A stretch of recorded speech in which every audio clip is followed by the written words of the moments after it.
Today I will explain Tribbie to you 3 times easier since she consists of 3 characters, right? So let's get to it. What are the most important things we want to do with Tribbie? Well, first, we want to have her zone up, which is that galaxy-like looking thing on the field. What else is important with Tribbie? Well, that is that we want to follow-up attack with her. And we want to have her numinosity up. Alright, now we have all of these, let's break it down. Why do we want to have this numinosity thing? And how do we get it? Well, we get it when you skill with Tribbie, and you get 3 of it. And why do we want to have it? Well, all your allies will have all type rest pen. So basically your allies will do more damage. That's what it comes down to. Okay, so that means we want to have Tribbie skill up. What now? Well, we want to follow attack with Tribbie. Why do you want to follow attack with Tribbie? Well, it does a lot of damage. That makes sense. But how do we follow attack with Tribbie to begin with then? Well, Tribbie will follow attack when you cast the ultimate of your other allies. And when you do that, Tribbie will follow attack. But there is a condition that needs to be met first. And that is that the other ally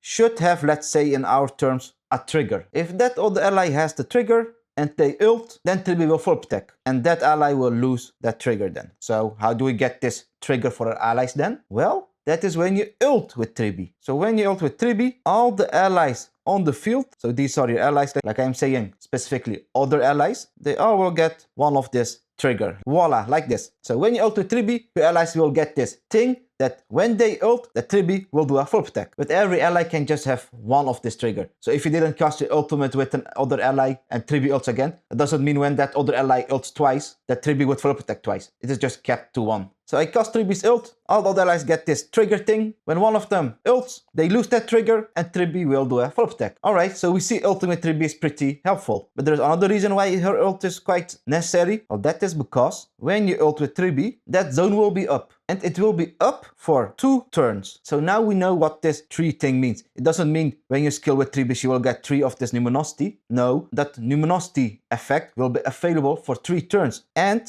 at the start of Tribbie's turn, she will lose 1 numinosity. The same case with the zone. The zone doesn't have stacks, but let's say for simplicity, it has stacks. So when you ult, you get 2 zone stacks and you lose a stack at the start of your turn. Okay then, why do I want to have this zone up to begin with then? How does it benefit us? Well, first of all enemies in that zone will take increased damage. Pretty sweet. The other benefit is that Tribbie will get more max HP. And what's that max HP dependent on? Well, let's say we have these characters in our team. The purple one is Tribbie. Well, how Tribbie will get this increased max HP is like this. The sum of all allies their max HP will be collected into a big pool, and then 9% of that will go to Tribbie. But all you need to know is the more HP your team has, the more max HP Tribbie will get. That's it. And the last benefit of this zone is this. Enemies attacked in that zone will get additional damage. But how does it work? Let's say we have 4 enemies on the field and their HP bar looks like this. Whenever an ally attacks these enemies,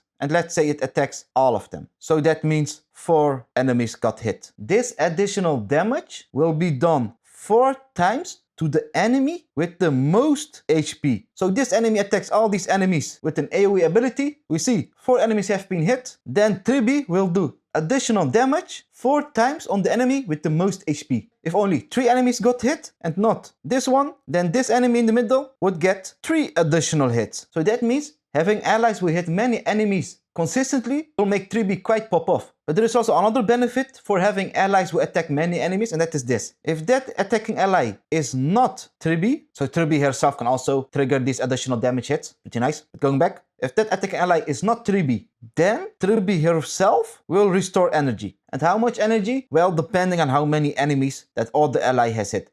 The more allies you have hit, the more energy Tribbie would recover. So that means having teammates who attack many enemies and fighting against many enemies benefits Tribbie quite a lot, since the enemy with the most HP would get more additional damage hits and Tribbie would restore more energy, which means Tribbie can now ult more consistently, so your other allies can get this trigger thing that when they ult, that Tribbie can follow attack. And all of the damage that Tribbie does, so this additional damage, her ult, this follow attack, even her basic attack, all of them is based on Tribbie's max HP. So the more HP Tribbie has, the more damage all of these things would do. But we also see that whenever Tribbie's turn starts, that she would lose 1 stack of this zone availability and her skill. So the question arises, should you build Tribbie slow or fast? I'm just gonna keep it simple, just go with slow Tribbie. Because we see that she benefits from being slow. since if she's too fast, her zone and luminosity will also go away faster. That means more skill point usage. But we want to ult consistently with Tribbie, so that means if she's fast, she would get more energy. So we can ult more with her, so that her allies get this trigger for their ults. But the trade-off is that Tribbie will now do way less damage, since now we have speed boost and some hits on speed substats. And it might even create some awkward situations where at the start of Tribbie's turn her zone disappears and you don't have enough energy for her ultimate. I'd only really go for fast Tribbie for some really specific team setups against really specific enemies, or even for zero cycles, or against solo enemies, since now your other allies cannot hit many enemies anymore. That means less additional damage done and less ways of restoring energy for Tribbie. So her being fast in this case would help her compared to being slow. But then it would be not better to use Tribbie, but another Harmony unit like Asta, Ronmei, Robin, Hanya, whoever fits your team and that specific enemy, since it is logical that Tribbie will struggle against a solo enemy when her kit benefits against multiple enemies. So just put Tribbie against multiple enemies with allies who can do consistent blast or preferred AoE attacks and you will be fine. Even with Fei Xiao and say let Tribbie could pop off in Pure Fiction, let's say, or even MOC or Apocalyptic Shadow, wherever, but still against a solo enemy, Tribbie will have more difficulty, of course. So keep in mind, if you're against multiple enemies, your sustainer should also do many attacks, preferred AoE attacks, since having a sustainer that only sustains isn't really that great anymore. So for example, Lynx, the only thing she can do regarding attacks is just basic attacking. So you can use someone like Gallagher, pretty nice, AoE ult, and he gets advance forward, so another basic attack, alright. Preservation March 7th, maybe even AoE ult, and follow-up attacks whenever a shielded ally of yours gets attacked. But of course, the best of the best is Lynxia, AoE skill, AoE ult, AoE summon, follow-up attacks, so she's the best for Tribbie. And even Aventuring could work with Tribbie. Single target ult, sure, but he does have quite consistent bouncing follow-up attacks. And also regarding the build of Tribbie, just go for that 4-piece new relic set with a crit rate or crit damage body, HP boot, since we know she scales off HP, and put that new upcoming planner set on her with an HP orb and energy rope. Focus on crit rate, crit damage, and HP percentage on your substats, and you will be all fine with Tribbie. So I thank you for paying attention and see you next time. Bye.